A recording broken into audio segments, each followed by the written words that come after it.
Доброе утро. У нас небольшие заминки в связи с ремонтом. Как вы понимаете, мы все убираем просто для того, чтобы люди не работали в течение недели, потом все обратно разбираем. Еще у нас люди уехали, кто занимался на рыбалку аппаратурой, поэтому у нас текста, видимо, не будет. Трансляция, я надеюсь, будет. Но слава Богу за вас, что вы здесь. Господь благ. Давайте мы поднимемся на наши ноги. Мы благословим собрание, прославим Господа. Отец Небесный, Господь, благодарим Тебя за милость Твою, благодать к нам. Господи, я благодарю Тебя за каждого человека, кто здесь присутствует, за всех, кто нас смотрит, и за каждого человека, кто есть в нашей церкви вообще, где бы он сейчас ни находился, на отдыхе, по делам. Господи, я прошу Тебя, благослови наше собрание и каждого, кто в нашей церкви. Всяким Твоим благословением, как я сейчас благословляю, Господи. Пусть Твоя рука, она будет над нами, уберегая нас от зла. Господь, пусть сегодня здесь, на этом месте, будет Твоя воля. Господь, пусть никто не уйдет равнодушным. Ты каждого сюда привел, или кто-то, если смотрит, есть какая-то цель. Кто-то нуждается в назидании в каком-то, в ободрении, в утешении. Кто-то еще в чем-то, Господь. Ты знаешь наши сердца даже лучше нас. Я прошу Тебя, Господь, двигайся, как Ты хочешь. Помажь это место. Прибудь на прославление, Господь. И прими эту хвалу, ибо Ты достоин. Мы Тебе славим. И отдаем Тебе это собрание в Твои руки. И весь Божий народ сказал. Аминь. Аминь. Давайте мы прославим Господа.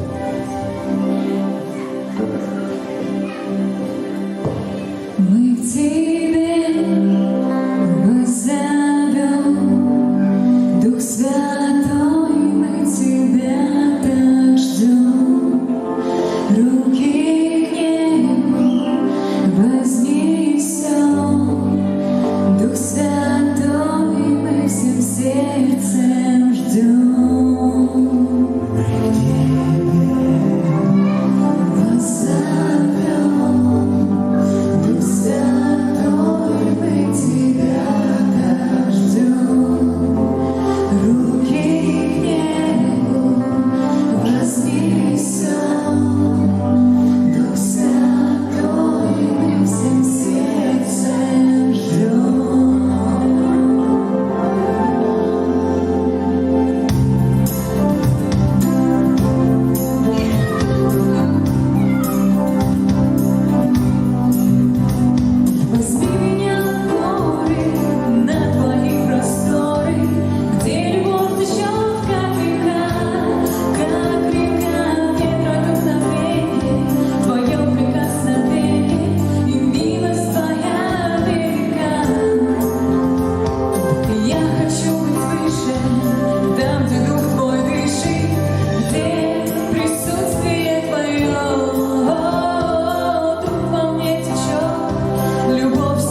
удовольствуемся нашим Господом. Драгоценные, дадите ему аплодисменты.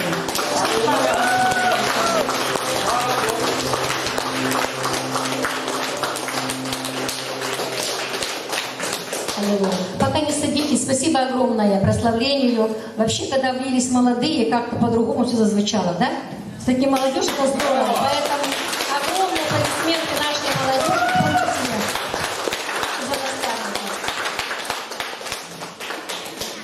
Драгоценные, не садитесь, мы сейчас помолимся, отдадим свои нужды.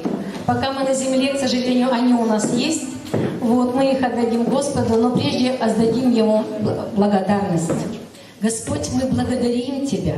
Спасибо Тебе, Господи. Мы не устанем Тебя благодарить за Твою нескончаемую любовь, милость и долготерпение. Мы благодарим Тебя, Господи, за этот дар спасения. По благодати Твоей, Господи. Спасибо Тебе. Мы благодарим Тебя, Господь. И за этот день мы благодарим, что мы можем прийти сюда. За этот дождь чудесный, который второй день изливается. Тихий, чудный день. Дождь. Господь, благодарю. Отдайте аплодисменты, потому что это просто благословение. Благословение с небес. После такой жары такой тихий дождь, грибной дождь. Дождь благословений, слава Тебе, Господь, благодарим Тебя, чтобы эти пожары, они были потушены во имя Иисуса. Естественным путем Господь просто изливает, чтобы воздух был чистый, Господи, и мы могли вдыхать то, что Ты сотворил. Благодарим Тебя, Господи, благодарим и славим за все. Отец Небесный, мы просим Тебя во имя Иисуса Христа, нашего Господа и Спасителя, о тех всех благословениях, которые Ты уже нам дал во Христе Иисусе, чтобы они проявились в нашей жизни, чтобы они воплотились, Господи, чтобы они стали реальностью во имя Иисуса, чтобы мы жили ими, Господи.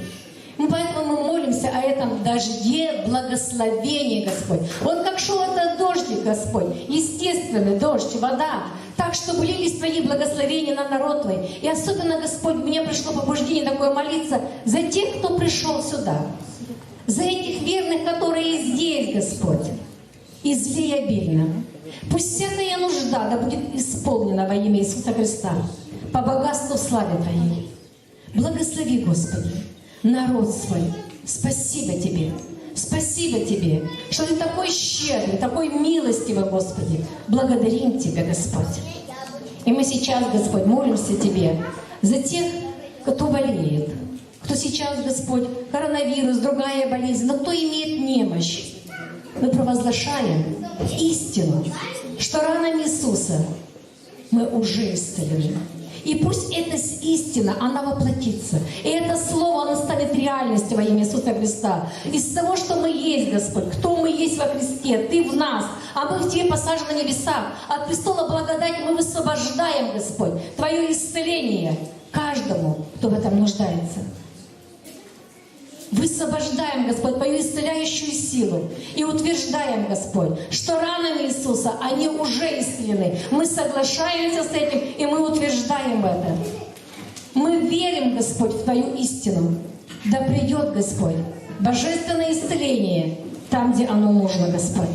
Благослови во имя Иисуса Христа.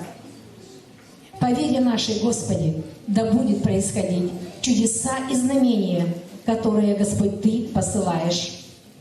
Благодарим Тебя, Господь, за то, что мы имеем это общение друг с другом, за то, что мы, Господь, имеем такую возможность собираться вместе, как церковь, Господь. Мы благодарим Тебя, Господь, за то, что мы имеем покров, Господь, Твой, покров пастора, покров епископа, Господи. Мы имеем, Господь, эти покровы. Благодарим Тебя, и мы поэтому молимся, Господь, чтобы Ты обильно благословил нашего епископа Андрея, Господь, и всех пастырей Северо-Восточного Союза, Боже, благослови. Пусть Твоя благодать и милость не отходит от них. И пусть Твоя огненная стена окружает их, и дома их, и семьи их, Господи. Потому что помазание, которое Ты изливаешь на них, оно стекает, Господь, и на народ Твой.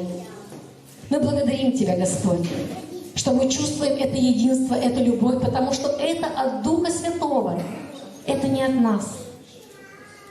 Боже, пусть Твоя совершенная воля будет во всем в нашей жизни, в жизни церквей наших, в жизни, Господь, церкви как объединение, Господь.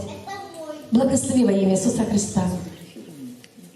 Благослови нас в этом, чтобы мы двигались, Господь, и шли Твоими путями, чтобы искали Твою волю во всем, в каждом дне, в каждой ситуации, чтобы Ты давал четкие направления, Господь, пастырям, Господь нашим, епископу.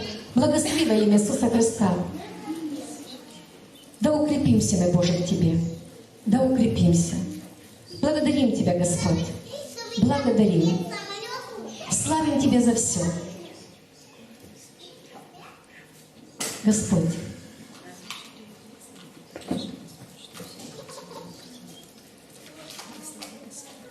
Я просто чувствую такой мир в сердце, вот такую любовь этого Господа нашего. Просто любовь и мир. И пусть любовь и мир наполняет наши сердца. И радость, она излучается из нас, потому что это и есть компоненты, скажем так, элементы Царства Божьего. Да будем мы светить в этом мире, да будем мы нести Евангелие, благую весть, там, где мы находимся, в доме нашем, на работе нашей, везде, где мы есть, да будем мы светом этому миру, драгоценные. Светите, благоухайте, несите то, что дает вам Христос. Несите и доносите, Господи. Мы благодарим Тебя, Господь, что мы посажены в это время, в этом городе, в этой республике, Господи. И мы молимся, чтобы наша республика, она процветала, она, Господь, во всем преуспевала, Господь. Потому что когда, Господь, благоденствует город, и нам хорошо. И мы молимся Тебе, Господь, за руководство, за начальство, за власти, Господи, и благословляем их спасением. Прежде всего, спасением, Господи, и познанием Тебя, как Господа и Спасителя. Боже, благодарим Тебя за все, что Ты приготовил нам в этом дне, приготовил нам, Господь, в будущем, и все Твои намерения во благо, и поэтому мы принимаем их с благодарностью. Вся слава, Господи, да будет Тебе, Отцу, Сыну и Святому Духу. Аминь.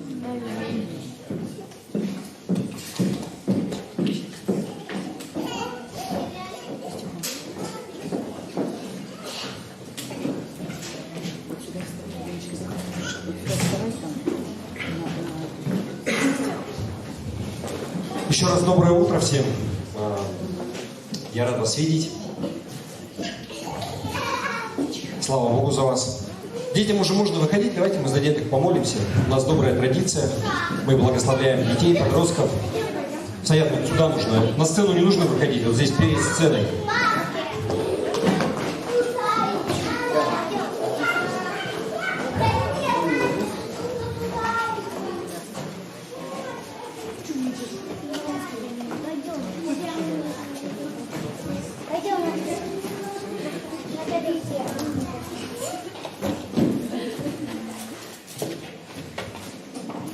Давайте мы прострем наши руки. Мы благословим деток.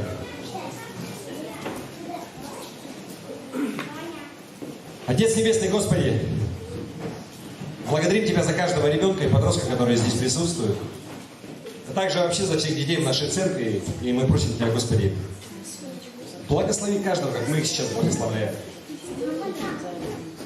Всяким Твоим благословением, Господи. Прежде всего я прошу Тебя, Господи, благослови их здоровьем и мудростью. Господи, просто сверхъестественный во имя Иисуса Христа я провозглашаю. Сверхъестественная мудрость, которая превыше всякого разумения. Господи, дай просто просветление ума. Пусть они будут лучше в чем-то. Господь, пусть будет не человеческая мудрость, но сверхъестественная, Божия. Люди будут приходить за советом во имя Иисуса, потому что они будут слышать от Тебя. Будут слышать прямо от Тебя. И будут иметь сверхъестественное понимание и разумение. Пусть это будет так. Господи, я прошу Тебя, убереги их в это лето. У нас лето продолжается, хотя жара вроде бы спала, но кто-то будет куда-то ездить купаться, где-то будут играть. Господи, пусть Твоя рука, она будет над ними, уберегай их. от зла и от всяких несчастных случаев, Господи. Пусть все они войдут в осень, отдохнувшие, набравшиеся сил, живые и здоровые. Господи, я прошу Тебя также, пусть коронавирус, он обойдет их также стороной. Даже если кто-то и зацепит вирус, я провозглашаю, что это будет бессимптомно, безболезненно. Максимум там может быть какое-то легкое недомогание во имя Иисуса. И никаких последствий. Господи, благослови. Отец, также я прошу Тебя, благослови каждого, кто где-то учится, куда-то переходит, может быть, стоит выбор новой школы, еще чего-то, какие-то выборы, какой-то выбор перед ними. Благослови, пусть будет все в соответствии с Твоей волей. И сопутствуем, Господи. Окружи их такими людьми, которые будут оказывать положительное влияние на развитие их, на становление их как личности, как человека. Во имя Иисуса. Все в Твоих руках. Аминь. Аминь.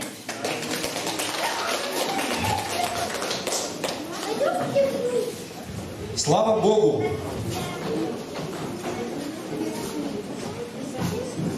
Может быть, вы заметили, что у нас кто-то заметил, кто-то не заметил, у нас продолжаются какие-то перемены к лучшему, я верю. Вот провод висит, например. Это означает, что мы там что-то убрали, светильники, начали делать потолок. Это не так сильно разительно, как в прошлый раз, потому что у нас появилась сцена за неделю. И у нас стоит выбор такой, либо спуститься вниз и проводить собрание на первом этаже, а второй этаж полностью отдать во власть строителей. Но у нас оказалось так много, чуть не сказал барахла, но так много вещей, которые тоже нужно где-то хранить, и на улице дождь. И я даже не представляю, вот первый этаж, как это вообще будет. Поэтому мы вот стараемся выполнять какие-то работы в течение недели. В пятницу, в субботу убираться здесь, да, и в воскресенье проводить собрание. Все-таки хорошо быть здесь. Опять же, наглядно видно, что происходит. Если кто-то не заметил, у нас за эту неделю на самом деле очень много изменилось. У нас готовится потолок к отделке, к покраске. И так было много мусора, так много всего здесь пилили. И, может быть, незаметно, но поверьте мне. И вот можно обратить внимание, да, начали закрывать пленку, пену под штукатурку, которая все будет вровень со стенами. И дальше, в общем, у нас будут отделочные работы. Мы сначала хотим сделать потолок, провести электрику, потом заняться стенами. В конце концов мы займемся полом. Молитесь о том, чтобы Господь благословил нас. У нас есть вроде бы работники, но, вы понимаете, я все-таки за то, что работу должен выполнять специалист. И поэтому электрики будут проводить электрику. Сцену у нас делали столяры, красить будут маляры. И не один человек, в смысле, все это делает, и разные работники. Пока Господь благословил нас, вот те люди, которые работают, я считаю, они делают хорошо, быстро, вовремя. Слава Богу за это. Вот. И я плавно перехожу к тому, что, вы знаете, у нас немножко сдвинулся вообще весь график. И на первом этаже, если вы обратили внимание, у нас куча мусора. У нас просто не хватает сил еще и первый этаж убирать. Поэтому за детьми, пожалуйста, нужно как-то все-таки присматривать там, потому что всякая ерунда может быть в виде гвоздей, шурупов, саморезов, острых предметов. Поэтому нужно немножко потерпеть. Ну и детей так, может быть, просто не бросайте. Смотрите за ними, хорошо? Вот, и еще. Вот в эту пятницу мы также здесь собирались, чтобы убраться. И в этот раз пришло не так много людей, я вам хочу сказать. Слава Богу за тех, кто пришел. Так всегда вот бывает, в первый раз было у нас очень много, и было, может быть, не так много мусора. В этот раз было очень мало, и было очень много мусора. Поэтому мы как-то уже так. Слава Богу вообще за каждого. Поэтому я вам хочу сделать анонс такой, что в эту пятницу, вот мы проводили молитвенные собрания, это здорово. Но вот сейчас такое время, когда нужно физически поработать. Да? Либо в пятницу вечером, либо, я думаю, мы обсудим, у нас в субботу здесь репетиция у прославления, поэтому нам нужно либо в пятницу вечером, либо в субботу утром. На следующей неделе мы также здесь будем убираться. Поэтому я вас сразу ободряю. Я понимаю, что у нас лето. Многие работают, и пятница, и суббота, воскресенье – это единственный шанс поймать в наше короткое лето, куда-то съездить. Поэтому никакого осуждения вообще. Но если Господь, Он располагает ваше сердце, если вы в городе, если вы можете поучаствовать, послужить тем, чтобы здесь убраться. Потому что когда приходит 15-20 человек, знаете, это все легко и непринужденно. Каждый поднял по палочке, унес, и все. А когда это 2 человека, то даже просто пылесосить на жаре, знаете, потом обливаешься просто. Поэтому добро пожаловать в пятницу вечером, либо в субботу утром. Мы сделаем объявление, потому что на этой неделе будут продолжать готовить потолок, и мусора будет много. Также, сразу после собрания я хочу попросить, преимущественно, может быть, мужчин, нам нужно оперативно спустить аппаратуру вот сюда. Перед сценой мы ее здесь сделаем в одну кучку, накроем, потому что работы будут вестись все по периметру, и там будет грязно, пыльно и так далее. И также стулья нам нужно будет собрать, друг на дружку поставить и небольшие кучки сделать. Потому что когда приходят строители, и их там всего 2 человека, и если они начинают это делать, во-первых, они это делают небрежно, это не входит в их работу, да. Во-вторых, они делают долго. Вместо того, чтобы работать, они занимаются какой-то переноской. Поэтому мы им подготовим фронт работ после собрания. Кто-то занят, уходит, Господь благословит вас. Но если вы можете, буквально 10 минут мы здесь все сделаем, собрать стулья где-то в этом месте и прямо по центру возле сцены поставить всю аппаратуру. Хорошо? У нас Вячеслав будет руководить, он будет что-то отсоединять, и нужно будет просто перенести. Аминь. Я с объявлениями ничего не утомил вас, не затянул? Мы плавно переходим к важной части служения, это пожертвование и десятины. И как вы можете судить, если кто-либо, когда-либо вообще делал ремонт, вы понимаете, что на это всегда нужны деньги. И ты просто диву даешься, как вроде бы не так много сделали, а денег ушло много. Поэтому не оскудеет рука дающего. Господь Он благословит вас, вы можете визуально, прямо воочию сейчас наблюдать, куда у нас уходят деньги, что мы делаем. Я вам приоткрою еще завесу такую. Мы хотим, я хочу положить здесь ковровое покрытие. Вот у нас сцена будет ковровое покрытие, в зале будет ковровое покрытие. И я посмотрел приблизительно по городу. Все-таки я думаю, что нужно будет купить заранее, заказать, чтобы это сюда пришло. На это тоже требуется время, деньги и так далее. Я очень надеюсь, что осенью мы сделаем 2-й этаж достойным, как мы хотим. Мы въедем сюда. У нас сейчас немножко вот такая вся жизнь, она поставлена, может быть, на паузу. В какой-то мере. Не так много всего происходит в силу объективных причин, потому что у нас здесь идет ремонт. Но у нас есть одна комната, которая вроде бы еще чистая, где можно собираться, если домашняя группа. У нас сейчас просто новая волна, пандемии. Если вам негде собираться, можно собираться здесь в церкви. Если вы хотите быть в домашней группе, потому что хорошо иметь общение. У нас есть уже одна домашняя группа, которая здесь собирается. Если вы хотите создать домашнюю группу, если вы хотите что-то здесь делать, также можно использовать. Аминь. Слава Богу. И можно попросить, пустить ведра по рядам, и Господь пусть благословит вас обильно. Также вы знаете, что у нас можно делать перечисления на электронным способом, да? Реквизиты есть в группе, если вам удобнее это сделать так. Это можно сделать таким образом. Аминь.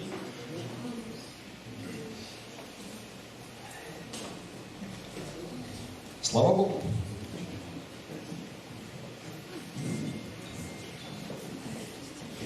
Скажите, как вы думаете все-таки по поводу, нам лучше спуститься вниз или остаться вот так, как, и проводить собрание там, пока здесь идет ремонт? Или все-таки убираться здесь и подниматься сюда? Как вы считаете? Вот кто за то, чтобы подниматься сюда? Хорошо, а кто за то, чтобы внизу быть? 2 против 4. Будем подниматься сюда. Всем остальным, я так понимаю, все равно. Хоть на улице, да?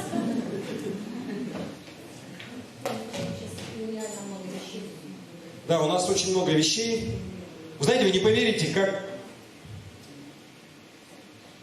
Вот, казалось бы, не так вроде бы много много из стульев, но если ты один или вас двое, то это занимает время, чтобы что-то там переставить, чтобы что-то... Просто представляете, здесь была пылища, вот такой вот слой, и нужно каждый стул протереть, чтобы пыль, она как бы... Хотя мы их и складываем, но они все равно заносятся пылью. Поэтому на это, конечно, уходит время. И еще, вы знаете, я в преддверии, кто был на прошлом собрании? Кто-то был? Я просто тут такую речь толкнул про спутник, если кто-то помнит. Вы знаете, я посмотрел то, что происходит в группе, и я бы вот хотел сказать, и всем, кто смотрит, кто сейчас здесь, вот прививаться или не прививаться, знаете, это не духовный вопрос. Это не библейский. И я высказал свою позицию. У каждого человека, я еще раз говорю, что это ваше личное решение. Никто за тебя решение в этой жизни он не примет. Но вот эта вот позиция, какова бы она ни была, да, она не духовная, она не основополагающая, и она не стоит того, чтобы разводить ссоры в группе. Потому что человеку очень сложно переубедить, если он там во что-то верит. Я не про духовные вещи, не про то, что мы в Бога верим, но если ты, там у тебя какие-то другие убеждения, как правило, никто никого не переубедит, человек он останется при своих убеждениях. Поэтому, еще раз, наша вера, она от этого не зависит. Это твое личное решение. Не стоит разводить споры и ссоры. Конечно, да, кто-то может сказать, вот если человек там, он разносит заразу, это меня касается там, и так далее. Но еще раз, вот, основания библейского у нас на это нет. Вот лично я считаю, что нам нужно прививаться. Кто-то считает по-другому, понимаете? Но это не мешает мне, например, с противниками вакцинации иметь нормальные отношения, нормально говорить, да? Потому что мы прежде всего христиане, а уже во вторую очередь мы там имеем какие-то политические взгляды, мы там имеем еще какие-то убеждения в жизни и так далее. Но то, что нас объединяет, это вера в Бога. И поэтому не стоит вот каким-то убеждениям по жизни позволить разрушить наше единство. Понимаете, потому что дьявол, он использует малейшие принципы какие-то. Если кто-то болеет за одну футбольную команду, кто-то за другую команду. И по жизни, вы знаете, фанаты, они могут в прямом смысле бить друг другу лицо. Но оно не стоит того, если мы верующие, потому что нас объединяет нечто большее. Вы понимаете же? Тем более такая вещь. Поэтому я вас призываю, если эти споры, они неизбежны, вообще, смотря на всю ту вакханалию, которая творится сейчас в интернете. И вот самый большой источник слухов сейчас это интернет. Я думаю, что может быть это ошибка властей в том числе, которые до сих пор уповают на телевизоры, и они думают, они действуют по старой привычке. Они думают, что если у меня есть кнопка, есть телевизор, то я могу воздействовать на массы, но реальность такова, что это давно в прошлом. Из молодежи, кто-нибудь из молодежи, вот вообще, кто смотрит телевизор? Хоть иногда, честно скажите, новости там и так далее. А кто вообще не смотрит, ему достаточно интернета, есть такие? Вся молодежь практически. Я думаю, что лет через 20 телевидение умрет, наверное. Знаете, вот с этим поколением, которое еще досматривает по старой привычке, мир изменился уже. Но не суть, я просто на этом остановлюсь еще раз. Когда кто-то будет вас втягивать в какие-то споры, оно не стоит того. Лучше сохранить хорошие отношения, потому что нас объединяет вера в нашего Господа Иисуса Христа. И с кровью, там, знаете, когда у тебя такой багровый румянец, на щеках и ты отстаиваешь свою позицию, вот оно того точно не стоит. Аминь. Слава Богу! Вы знаете, я сегодня подготовил такое слово, я верю, оно будет в тему. И я даже не знаю, как его назвать. Сила для служения, наверное. Подготовка для служения, сила для служения. И я бы его хотел начать, знаете, с небольшой такой исторической справки. В 1957 году, 4 октября, произошло событие, собственно, вакцину назвали после этого, да, спутник. То есть запустили первый спутник Земли в 1957 году. И Это был прорыв вообще для всего человечества. И этот прорыв, то есть с этого момента началось освоение космоса. И я сейчас не преувеличиваю, это было эпохальное событие вообще для всего мира. Нам сейчас сложно это представить, да, но люди вообще, они начали осваивать космос. А этот полет, он продлился там 90 с чем-то дней до 4 января 1958 года. Если кто-то был на ВДНХ раньше, да, там вот был такой макет этого спутника, если кто-то застал, он небольшой, шар такой, да, 58 сантиметров в диаметре, там было 4 антенны, 2 пары, да, вся суть его была в том, он был герметичный, внутри там стояла аппаратура, там был радиопередатчик, который передавал сигналы в 2 диапазонах, там на 20 МГц, по-моему, 40 МГц, и это границы вообще любительского диапазона. То есть сейчас у нас интернет, раньше я еще застал, я помню, у меня отец, он радистом был, и он был радиолюбитель тоже, и он ловил волны. Знаете, раньше люди, они слушали радио, потому что интернета не было, и, собственно, посредством радио была возможность связаться с другими радиолюбителями по всему земному шару. И когда запустили спутник, то есть его так и назвали, да, СП-1 или спутник простой, номер 1, первый. И если вы сейчас скажете слово «спутник», это, знаете, это как вот Sony выпустила такой, кто-то застал, если плеер был такой переносной, кассетный, назывался Walkman. Сейчас, когда все говорят Walkman, это стало именно нарицательное. Спутник, оно звучит на любом языке мира. Если ты скажешь по-русски спутник, все понимают, о чем ты говоришь. Это имя нарицательное, это первый искусственный. То есть так люди узнали спутник, так же как космонавт, да? Все, кстати, заметили, да, каждая держава, она называет своим именем. У нас космонавты, в Америке астронавты, в Китае тайкванавты, по-моему, что-то такое. Но не суть. Не так много держав, которые могут себе это позволить. Когда он взлетел, он там летал, его отличительной чертой было то, что он издавал сигналы. Простой, обыкновенный пип, пип, пип. И все это время, пока он там находился, люди по всей земле, они могли это слышать. Слушали по всем странам, был анонс во всех странах, печатали в газетах, что тогда-то состоится запуск. И именно после этого, то есть это было свидетельство для всего мира. Вы знаете, к чему я это вообще говорю? И на самом деле, вот этот передатчик, который стоял внутри, вот его потребляемая мощность, она была всего 7 Вт. Вот если кто-то физику изучал, это вообще немного. У нас вот лампочки, лампа накаливания, вы помните, да, вот если там были, 100 Вт, она более-менее светила. Сейчас светодиоды, у них мощность поменьше, да, но освещенность это, КПД у них больше. Но передаваемая мощность, вот за счет чего это был всего 1 Вт. И вот этот 1 Вт, вот он там летал, и за счет весь мир его слышал. Там 90 с лишним дней. Я к чему? Что казалось бы, вот такая незначительная, да, 1 Вт. Если у меня дома сделать, поставить динамик на громкость на 1 Вт в одной комнате, я его в другой комнате, скорее всего, не услышу. Но такой большой результат, он был достигнут вот с такой незначительной мощностью, с таким незначительным передатчиком. Псалом 143, 3 стих, Давид пишет: «Господи, что есть человек, что ты знаешь о нем, и сын человеческий, что обращаешь на него внимание?»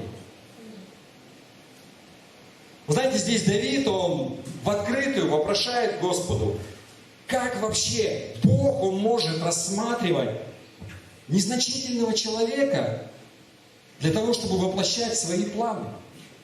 Как может Бог, который сотворил Вселенную, Землю, вообще все вокруг, великий Бог, казалось бы, использовать таких незначительных людей?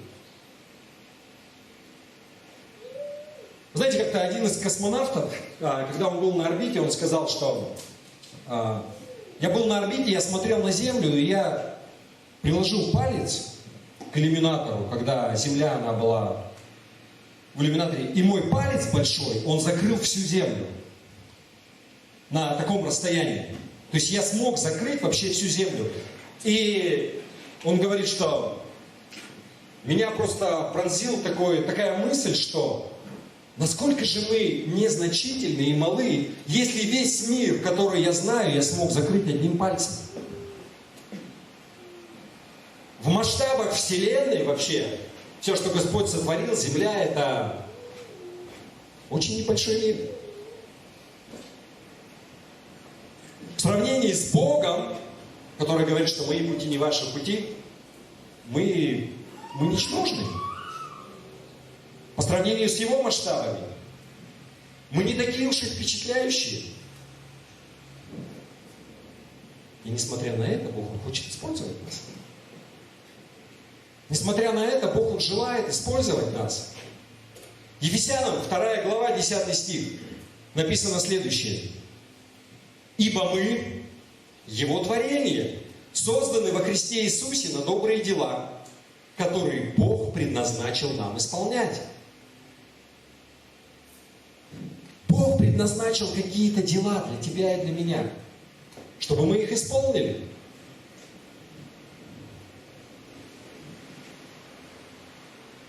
Вы следуете за моими мыслями? Пока все хорошо? Но вы знаете, многие люди, они не думают вот так как бы о Боге или что-то делать для Него по той простой причине, что они думают, что «а кто я такой, чтобы Бог, Он вообще обращал на меня внимание?» Ну вот там есть какие-то мужи великие, а я-то кто такой? Я слишком незначительный, я слишком мал вообще, не имею никакого значения. Вы знаете, я верю, что это одна из причин, почему Иисус, когда Он ходил, первые, кого Он выбрал, да? Ну, не первые, но одни из Его учеников, вот такие, как Петр, Яков и Иоанн, они стали Его учениками, может быть, в том числе и поэтому. Потому что эти люди, они были совсем не важные. Они не были значительные. Это были просто обыкновенные рыбаки из народа. Никаких особых дарований. И потом они ходили с Иисусом, они смотрели на Него. И когда Иисус, Он с ними закончил, да, вот как бы, можно сказать, их подготовку, они предстали перед Синедрионом, да. Это высший совет в Израиле. И там они все просто удивились. Деяния апостолов, 4 глава, 13 стих. Написано, что видя смелость Петра и Иоанна и приметив, что они люди не книжные и простые, они удивлялись, между тем узнавали их, что они были с Иисусом. Они были просто поражены там, как вот эти вот какие-то там крестьяне, рыбаки, необразованные, неучие, так смело, так твердо могли говорить.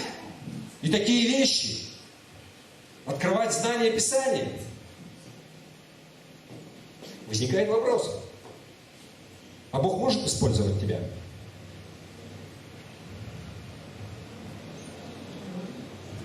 Да? Бог может использовать тебя. Если ты проводишь время с Иисусом, и чем больше ты проводишь с Ним время, тем больше Бог, Он снаряжает тебя для того, чтобы Он мог использовать тебя. И вот на что бы я хотел обратить внимание вот сегодня, это на то, каким образом Бог может экипировать тебя для того, чтобы ты служил Ему. Потому что то, что ты можешь служить, мы уже закрыли этот вопрос, да? Нет никаких сомнений в этом. Нет такого человека, который был бы слишком незначительный какой-то неумелый, которого бы Бог не смог бы использовать.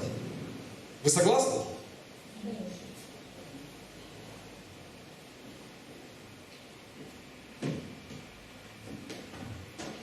Что Бог может сделать сделать с тобой, да, каким образом Он может использовать тебя, чтобы ты приносил пользу в Царстве Божьем.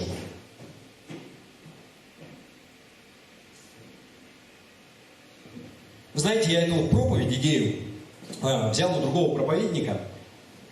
Когда я смотрел проповедь, знаете, вот когда он там что-то объяснял, и у них была такая доска, ну, как мы белые доски приносим, помните, как вот мы сделали форсайт, и у нас ник был, да, и вот он там рисовал, там писал, вот такое вот, и вот там очень похоже было. Они выкатили доску, и они записывали, и они делали, знаете, такое, тесты, чтобы оценить способности, оценить характер, те дары, которые у тебя есть. И вот они там все писали, и он там взял, знаете, вот слово «форма», и каждую букву, да, это как аббревиатура была. Там на букву «Ф» там физическое состояние, там «О» это там организаторские способности. И просто там раскладывали это все, и раскладывали. И все это замечательно. И я ничего не имею против, вот конкретно, да. Но, знаете, когда оценивают вот характер, когда оценивают какие-то способности, есть небольшая проблема с этим. Потому что там показывается вот твое состояние на данный момент, да? Вот то, чем ты обладаешь сейчас. Но я вот встречался в жизни, что, знаете, я вот видел проповедника, который в молодости вот заполнял такие тесты,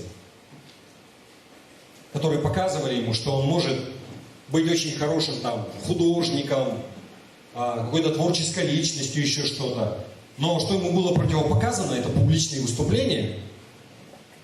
Он не мог говорить, не мог писать там, и так далее. Вот про это было. Но все пошло совсем не так. И жизнь, она полна таких примеров на самом деле. Тесты это хорошо. До какой-то степени. Но проблема с ними в том, что не нужно им так прямо слепо верить. Очень часто они совсем не то показывают.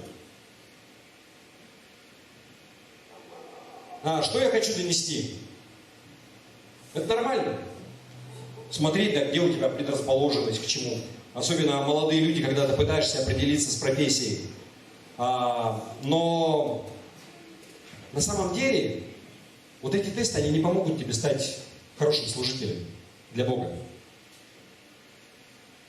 На самом деле, даже если посмотреть, как это происходило в Библии, вот, библейские принципы, самые лучшие служители Божьи, они бы все тесты завалили. Если бы они сдавали тест, они вообще ни на что не пригодны были бы. Их бы зарубили еще на стадии отбора. Помните, как-то у меня была проповедь, и она была на другую тему, но я приводил такой пример, письмо. Там такая ситуация, да, воображаемая, что Иисус, Он пришел в наши дни, и Он создает церковь в наше время. И Он начинает набирать учеников, они высылают Ему резюме, Он отправляет резюме в компанию по найму персонала, и эта компания, она делает оценку резюме. Вы помните, нет, кто-то? Я еще раз прочитаю, кто уже знает, там как бы вся фишка, она в конце, но показательно. Итак, еще раз. Рекрутинговое агентство «Иорданский менеджмент», Иерусалим, Израиль. Еще раз, да, это письмо, ответ Иисусу. И он отправил резюме 12 человек, которые он хочет нанять в свою организацию. Благодарим вас, Иисус, за отправку резюме 12 человек, которых вы выбрали для своей новой организации. Все они прошли наши тесты, и по нашему мнению, большинству из ваших кандидатов не хватает опыта, образования и профессиональных способностей для того типа организации, которую вы основываете. Вот наши наблюдения. Симон Петр эмоционально нестабилен и подвержен приступам гнева. Андрей не имеет абсолютно никаких качеств лидера. Иаков и Иоанн, сыновья Завидеевы, ставят личный интерес выше лояльности компании. Фома демонстрирует вечно сомневающиеся отношения, которое может подорвать моральный дух. Матфей был занесен в черный список Бюро частного бизнеса Иерусалима. Иаков, сын Алфея, и Фадей определенно имеют радикальные наклонности. И они оба зарегистрировали высокий балл по маниакально-депрессивной шкале. Однако, один из кандидатов демонстрирует большой потенциал. Он человек больших способностей, легко знакомится с людьми, обладает острым деловым умом и связями в высших кругах. Он очень мотивирован, амбициозен и ответственен. Мы рекомендуем Иуду Искариота в качестве руководителя и вашей правой руки.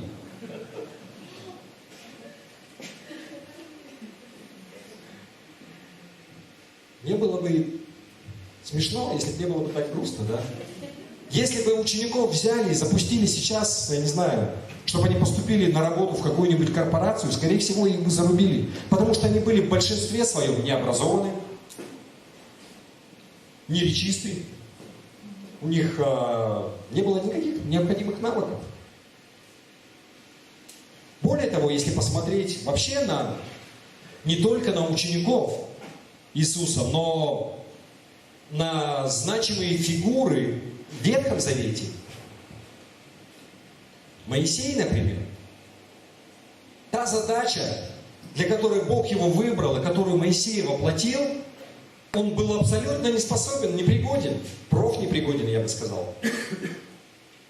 Он заикался. И он был косноязычен. Его отправили разговаривать с царем, с фараоном, да? Петр, если бы он сдавал тесты в современную какую-то корпорацию, ему сказали, слушай, слишком радикальный, слишком решительный, да, настойчивый.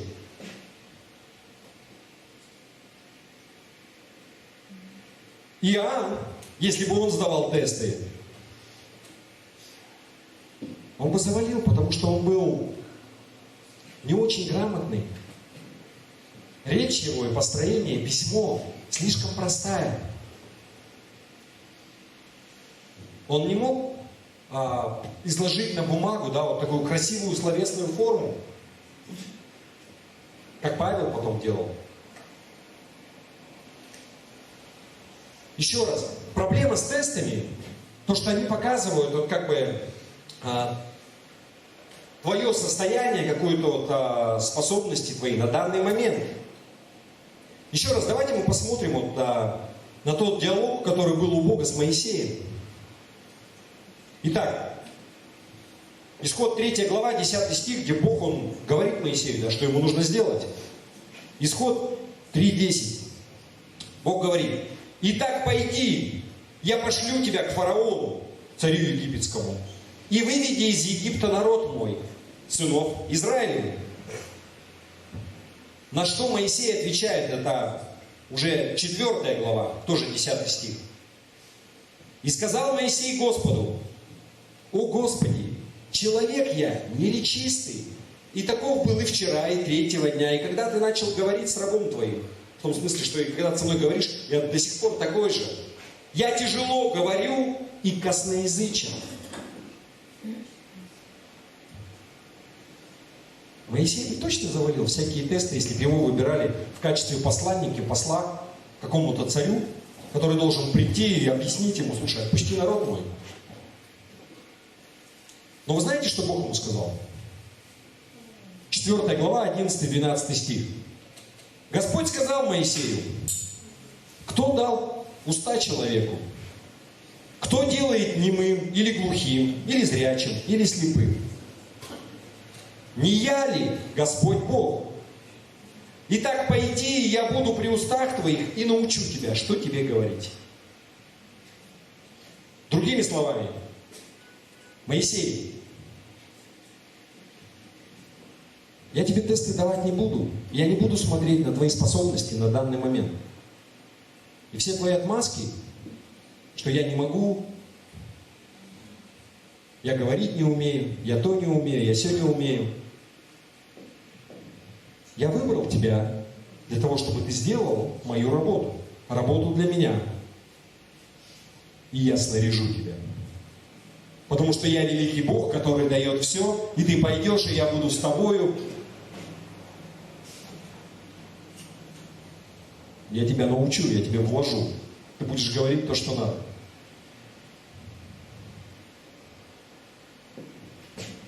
На самом деле, вот Евреям, 13 глава, 20-21 стих.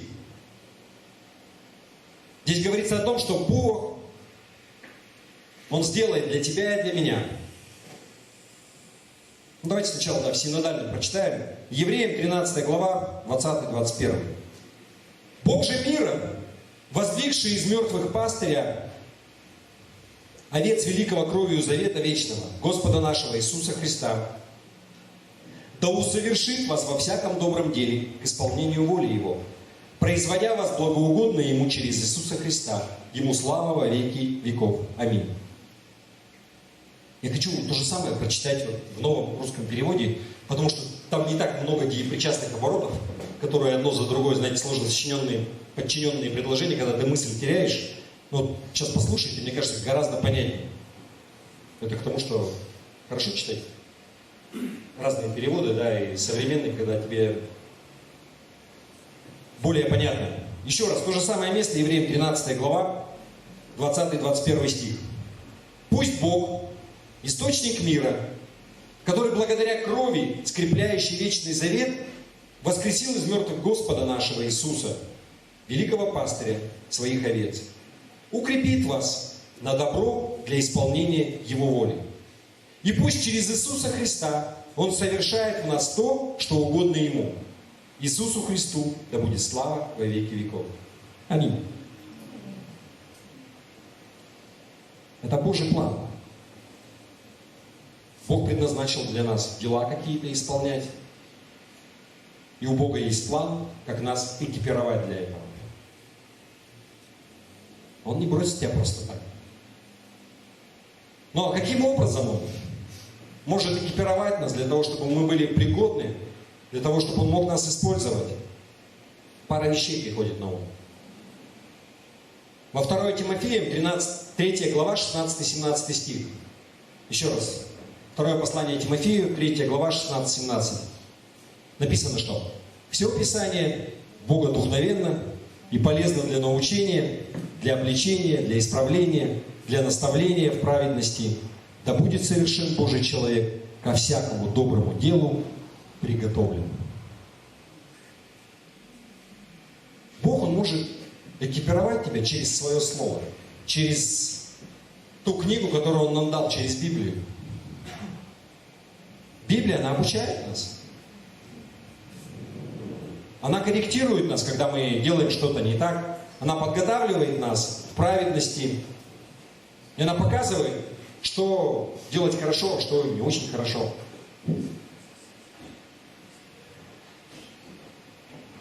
Каким образом Библия это делает? В Библии изложен, можем видеть то, как Бог, Он видит вещи. Что Он считает хорошим, а что Он считает не очень хорошим. Там показано Божье отношение. Это то, что есть Библия, да? Мы можем познать разум Божий через то, что мы читаем Слово. Вы не уснули еще? Я вас не загрузил? А то я так монотонно говорю, что я сам начинаю засыпать, по-моему. В зал гляжу, и надо было где-то здесь рассказывать про учеников, наверное. Слишком рано было, чтобы как-то встряхнуть аудиторию. Но все приходит с опытом. В следующей церкви, где я буду говорить, может быть, если эту проповедь, уже будет лучше. Знаете, это вот великое такое бремя. В своей церкви ты всегда как бы оттачиваешь, да, что-то. То есть непонятно вообще, как зайдет. Может быть, ересь какая-то, чушь, да? Ну, смотришь вроде бы на реакцию людей, но нет, вроде бы нормально. Потом, когда ты помнишь эту реакцию, если куда-то тебя позвали, и ты приезжаешь и говоришь второй раз, оно уже лучше. Я вам делился же, да, с вами? Когда вот я был в Белгороде, я там 3 раз проповедь говорил, получилось вообще круто. Ну, на мой взгляд. Вот дома так не получается. 4-й раз дома, да? 4-й раз, пока церкви закончились, куда звали. Но Что я хочу сказать? Знаете, однажды ведущего, есть телевизионная игра «Своя игра» называется, да? Когда задают вопросы и так далее. И ведущего как-то спросили, а вот в этой передаче, когда вы задавали вопросы, на сколько вопросов вы знали ответ сами? На что он ответил? Да я на все знал ответ. Они у меня прямо перед глазами. На карточках написано. Знаете, это то, что можно сказать про Библию. Когда ты берешь ее, у тебя все ответы, они перед глазами.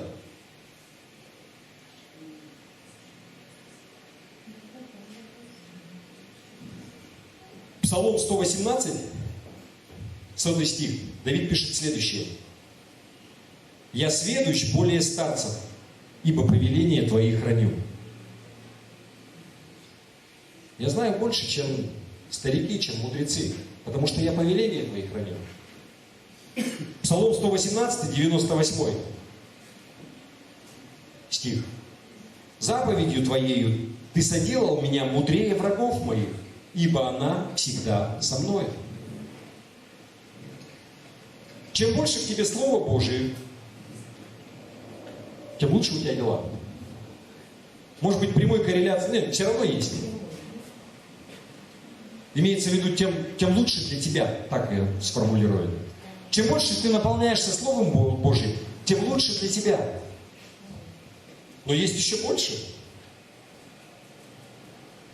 Даже просто, если ты читаешь Слово Божие, Писание, оно меняет тебя.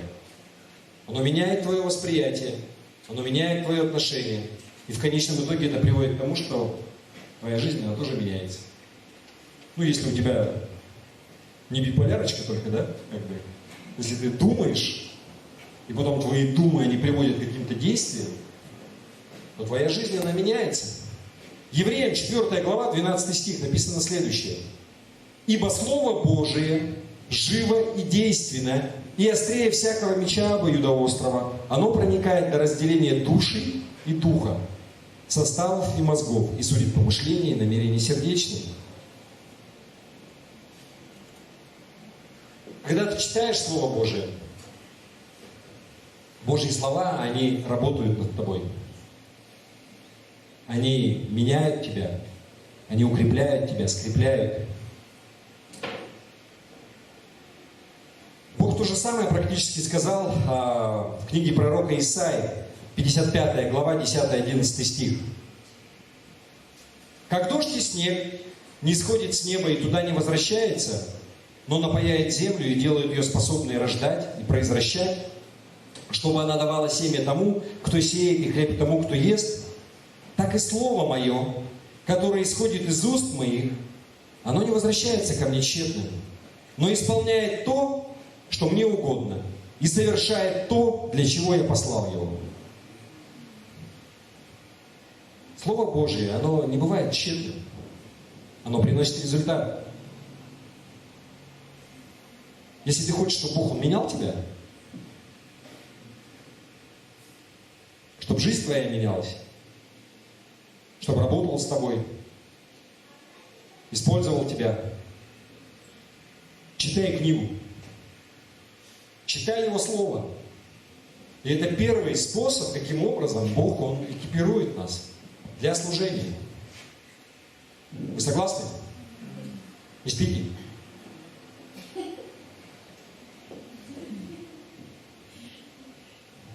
Это так ободряет, когда ты говоришь и смотришь, как у людей глаза закрываются.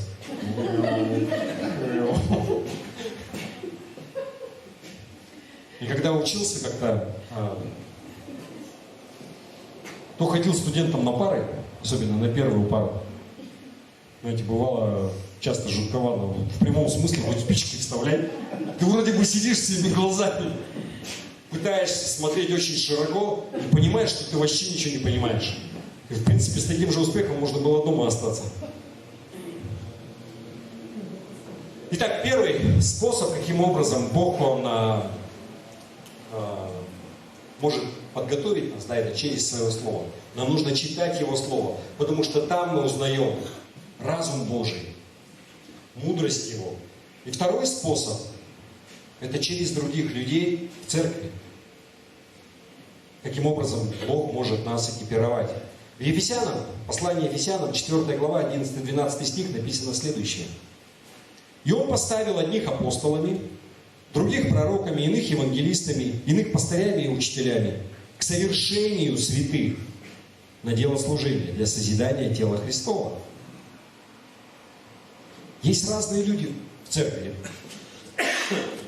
которые выполняют различные служения. Но вот эти вот, 4 или 5 служений, есть разные точки зрения на это, они поставлены для того, чтобы созидать церковь. Мы обычно смотрим, на проповедника. Человек, который там каким-то образом экипирует, подготавливает. Но, знаешь, у нас вот были курсы, например, орта по подготовке. До этого была вот у нас миссионерская школа. Есть домашние группы, где, например, что-то обсуждают. Это все также часть вот этого этапа подготовки. Бог, Он может через это тебя также экипировать. Вы согласны? Молитвы пятничные. Или вообще любая молитва, когда ты с кем-то собираешься, и ты молишься, и ты объединяешься в молитве с кем-то, и человек тебя ведет в молитве, например, другой, ты прислушиваешься. Это также тебя экипирует.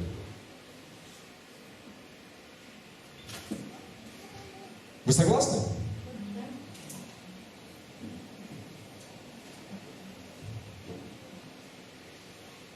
Я к чему это говорю, что есть другие люди в церкви, которые не обязательно проповедники. Они не обязательно говорят какие-то пламенные речи там или проповеди, которые могут экипировать тебя, которые могут подготавливать тебя на служение.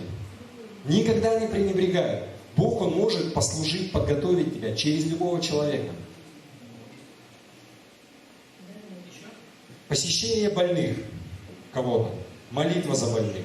У нас вот до этого, до коронавирусные времена, было служение «Накорми голодного». Или как оно называлось? Тоже в том числе. Есть интересное место в Писании. Притчи, 27 глава, 17 стих. Там написано: «Железо железо острит, и человек изощряет взгляд друга своего». Это в синодальном переводе. Вот сейчас смотрите, я вам прочитаю в новом русском переводе. То же самое место. Притча, 27 глава, 17 стих. «Как железо оттачивает железо, так и люди совершенствуют друг друга». Гораздо понятнее, да? Вы знаете, как железо можно заточить об железо, например, нож. Так и люди, они совершенствуют друг друга в процессе общения. Это очень важно, знаете, бывает, я не знаю, в предпринимательской среде, еще где-то, если ты хочешь научиться чему-то новому, то другие люди, они всегда могут что-то привнести, то, чего ты не знаешь. Другие люди, они совершенствуют тебя, ты совершенствуешь их. Как железо железо острит, так и люди, они совершенствуют друг друга. И тебе нужно обращать внимание, общаться с теми, кто может экипировать, подготовить тебя на служение. Если у кого-то есть больше знания слова, присосись к нему, высоси все из него, как губка. В хорошем смысле.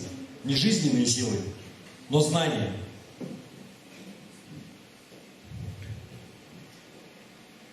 Если ты нуждаешься в том, чтобы быть полезным для Бога, для Его служения, найди кого-то, у тебя есть какие-то интересы, кто-то что-то делает, проводи с ним время. Знаете, это на самом деле,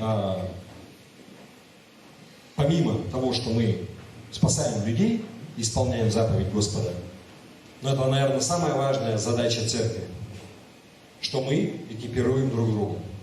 В процессе общения мы созидаем друг друга. Евреям 10 глава, 24-25 стих написано следующее. «Будем внимательны друг к другу, поощряя к любви и добрым делам. Не будем оставлять собрание своего, как есть у некоторых обычаев, но будем увещевать друг друга, и тем более, чем более усматриваете приближение дня оного. Итак, давайте пройдемся в то, что я все сказал, если вы еще не уснули. Бог, Он может экипировать нас, подготовить на служение через свое слово и через свою церковь. Но вы знаете, вот подготовка, экипировка – это всего лишь часть всей истории. Потому что вся эта подготовка, экипировка, она не имеет никакого смысла, если ты хоть чего-нибудь с этим не делаешь.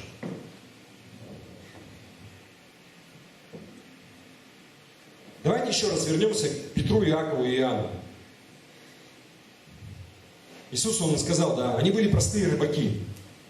Но Он говорит, я вас сделаю ловцами человека. Да? Не ловцами рыб, а ловцами человека. Как Он это сделал? Что произошло с ним? Да они просто 3 года тусили вместе с ним. Вот куда он пойдет, туда и они. Он их везде брал с собой. Вот в этом заключался как бы весь этап подготовки. Куда бы он ни шел, что бы он ни делал, он их просто брал с собой.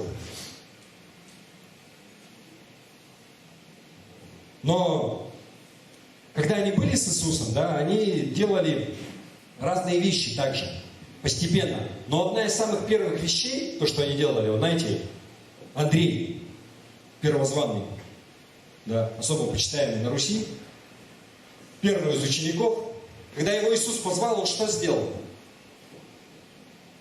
Он сразу пошел, нашел брата Петра и привел его к Иисусу. В скорости после того, как Матвей, он откликнулся на призыв Христа идти за ним, он что сделал? Он устроил банкет, он устроил званый ужин, человек был состоятельный, мог себе позволить, накрыл шикарную поляну, пригласил всех своих друзей, пригласил туда Иисуса, и они просто имели общение. Все вместе. Самая первая вещь, которую мы можем сделать вообще, многие уже прошли через этот этап, это привести кого-то к Иисусу. И даже не так образно, да, а это простые вещи, ты можешь просто рассказать. Можешь пригласить друзей своих, там, не знаю, на домашку, на изучение слова. Просто, если кто-то к тебе домой пришел, там, из верующих, других пригласить, если ты сам не речист, не можешь там речь толкнуть и что-то говорить пламенно. Просто послужить своим домом. Еду организовать. Как Матвей поступил.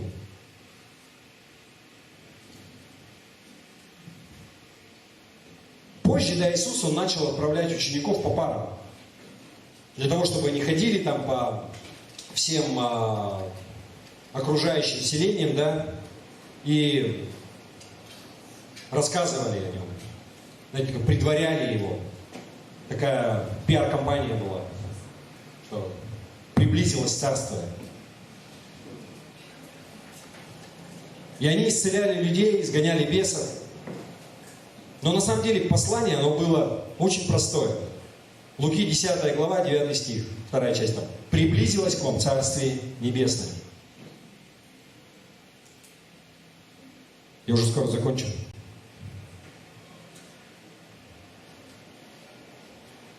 Мы можем и исцелять, и изгонять демонов.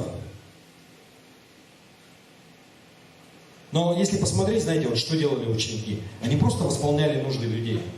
Вот то, в чем люди там нуждались, они не выдумывали ничего, а служили людям тем, в чем они нуждались. Ты можешь это делать? Их послание, оно было простое и короткое. Ты тоже можешь делать то же самое. Без каких-то там выдумок. Просто рассказать, что Иисус означает для тебя. Что изменилось в твоей жизни, если изменилось. Просто поделиться этим. Не надо высокопарных слов.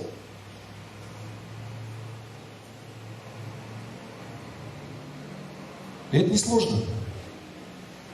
Но требуется, знаете, такая посвященность, что ты будешь нести послание Христа в своем мире, в том кругу общения, где ты живешь.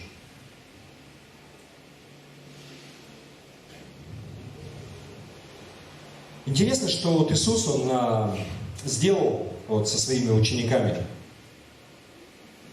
Вот Он их призвал, и 3 года они ходили с Ним. И через 3 года Он их всех распустил, разогнал, разослал. Для того, чтобы они пошли и начали делать, начали строить Его Царство. 3 года. Что я хочу сказать? Если ты христианин уже 3 года, и ты еще не принимаешь участие в чем-то, в том, чтобы служить для Христа, а просто стул нагреваешь по воскресеньям, может быть, что-то не так. Может быть, тебе нужно задать вопрос себе лично. Если ты посещаешь церковь больше 3 лет, и никаким образом не служишь, может быть, тебе нужно задать себе вопрос. Бог говорит, что у Него есть дела для тебя. Он предназначил что-то исполнять. И у Бога есть интерес для того, чтобы подготовить тебя и экипировать тебя на служение. И знаете, самое интересное, Бог, Он не просит многого. Просто сделай что-нибудь. Начни с малого. Потому что если люди начинают строить планы, я так часто слышал в своей жизни, когда люди говорят, нет, ну мы вот этого не можем, нам нужно, там, может быть, нам подождать, когда вот там кто-то появится. Если мы будем ждать, когда у нас появятся дипломированные специалисты на все, когда у нас для прославления появятся дипломированные музыканты, когда у нас появятся певцы, которые закончили консерваторию, когда у нас появятся звукорежиссеры, которые окончили вышку, 6 лет учиться. И так далее, мы никого не будем пускать дальше. Когда у нас еще что-то появится, и там еще что-то, у нас вообще никогда ничего не будет.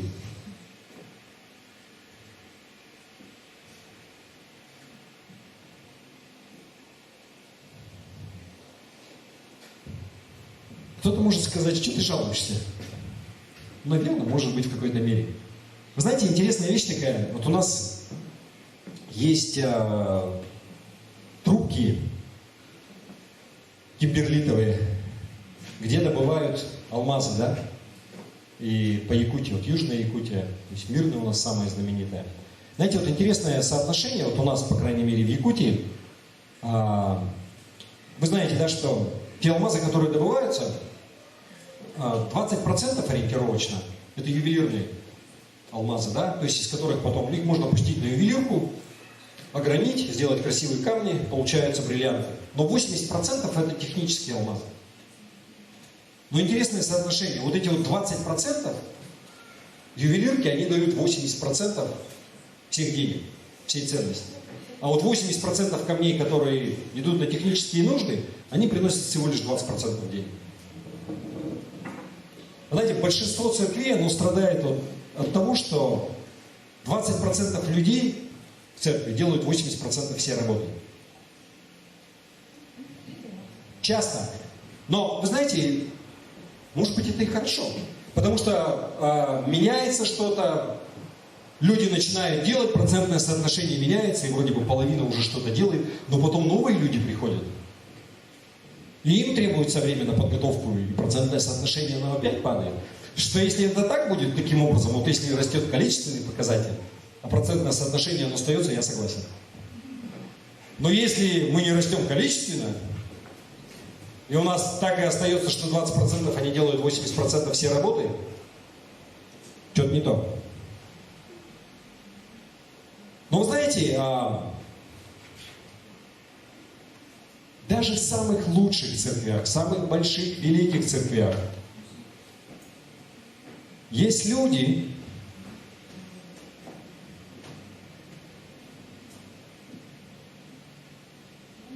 которые хорошие люди, Божьи люди. Но они не понимают, что Бог, Он хочет, чтобы они что-то делали. Каждый должен что-то делать. Если ты не можешь определиться, вот, ну что мне делать?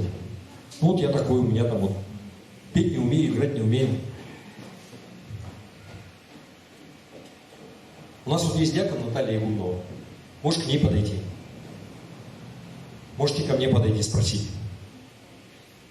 Можете просто в пятницу прийти помочь. Пыль протереть, убрать. У нас актуально этим летом. Начать с чего-то просто, начать что-то делать. Еще одна мысль, и я заканчиваю. Знаете, человеку свойственно преувеличивать размер задач, которые Бог хочет, чтобы человек он делал. И одновременно преуменьшать свои способности. Бог, Он такой великий. И Он хочет, чтобы я там, не знаю, я пошел к президенту Путину там, или еще кому-то, ему там что-то сказал. А я такой вот никто.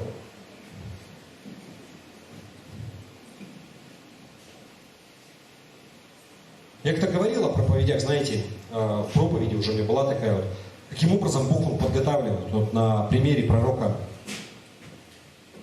забыл, не суть. Никто никогда не даст тебе сразу большой задачи, если ты не начал с чего-то малого.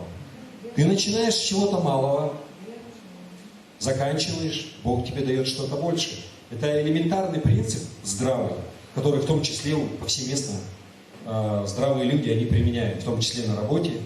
Никто в здравом уме не доверит человеку, там, я не знаю, руководить большой компанией, если ты не управлял там одним-двумя человеками, потом отделом, потом еще чем-то. Никто тебя не посадит сразу за большой бульдозер или там, если ты на маленьком тракторе никогда не ездил. Вы понимаете, да? Начни с чего-то. И в самое заключение, да, я бы хотел привести такой пример. Я уже как-то говорил, я не знаю, насколько это правда. Сейчас, потому что непонятно, чему верить. Где слухи, а где правда.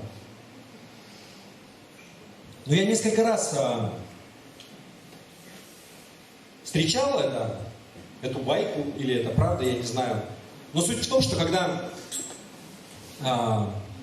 американское космическое агентство, они собрались запускать космонавтов, то есть они были чуть позже нас, да, и наша страна, ну, то есть Советский Союз, мы правопреемники Советского Союза, Россия, да, и можем говорить, что наша страна, и мы запустили, практически во всем всегда были первые, знаете, это на самом деле большая такая тема для гордости в том числе. У нас был вообще и первый спутник, первое живое существо полетело, первый космонавт был наш, был первый луноход, первый человек вышел в открытый космос. И так далее, и так далее, и так далее. У американцев первый человек на Луну высадился, да? Как бы, ну, единственное, по-моему, ну, то, что я могу сказать. Но когда они создали Национальное космическое агентство, и в то время космонавты, они должны были каждый день заполнять отчеты, в том числе. И они столкнулись с такой проблемой, что они не ручка шариковая, она не писала в невесомости, она не может писать в невесомости, потому что требуется сила притяжения для того, чтобы чернила не оставались на бумаге. И вот я не знаю, насколько это правда, но по слухам, не по слухам, а то, что я читал, они потратили больше 10 лет и больше 10 миллиардов долларов для того, чтобы изобрести ручку, которая будет писать в невесомости, вверх головой, под водой, от минус там скольки-то до плюс 300 градусов, практически на любой поверхности. 10 лет, больше 10 миллиардов долларов. А русские как писали карандашом, так и продолжают писать.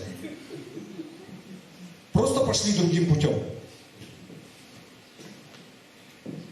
Я не говорю, что там плохо, да? Но я к чему это говорю? Что я хочу подчеркнуть? Можно так раздуть и служитель Божий. А на самом деле все может быть гораздо проще. Это не сложно. Не нужно быть ученым и изобретать ракеты для этого. Не нужно иметь научную степень. Суть вся в том, чтобы просто позволить Богу, чтобы Он начал двигаться через тебя, чтобы ты начал менять мир вокруг себя. Вернее, даже не так. Чтобы Бог через тебя начал. Просто позволить Ему, что я хочу что-то делать. Я хочу делать что-то для Тебя, Господи. И через тебя Бог начнет менять мир. Аминь.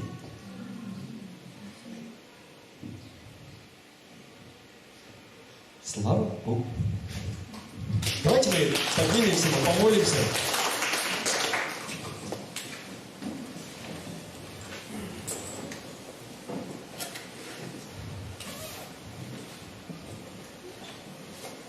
Аллилуйя, Господь. Давайте мы закроем глаза. И если ты знаешь, о чем молиться, просто сам помолись, если Господь тебя побуждает. Если нет, я могу помолиться. Ты можешь присоединиться ко мне в молитве. Отец Небесный, Господи, мы знаем, что Ты каждому из нас приготовил добрые дела, чтобы исполнять. Господи, и у Тебя есть сила, и есть разум и умение. Ты силен все дать, Господи, подготовить нас. Я прошу Тебя, Господи, пусть каждый человек в этом зале, в нашей церкви, он войдет в свое предназначение, он найдет то дело, где он может быть полезен для Тебя, для Твоего Царства. Он будет что-то делать. Во имя Иисуса Христа. Господи, если что-то мешает этому, может быть, у кого-то заниженная самооценка, и он говорит, что да я никто. Господь, пусть это изменится. Потому что мы не умаляем смерть Христа, Его значение. Написано, что ранами Его мы исцелились, и Его же ранами в Нем мы способны сделать все. Потому что уже не я живу, но живет во мне Христос. Пусть это будет реальностью в нашей жизни. Дай нам научиться слышать Твой голос, знать Твою волю и исполнять ее во имя Иисуса Христа. И весь Божий народ сказал: Аминь.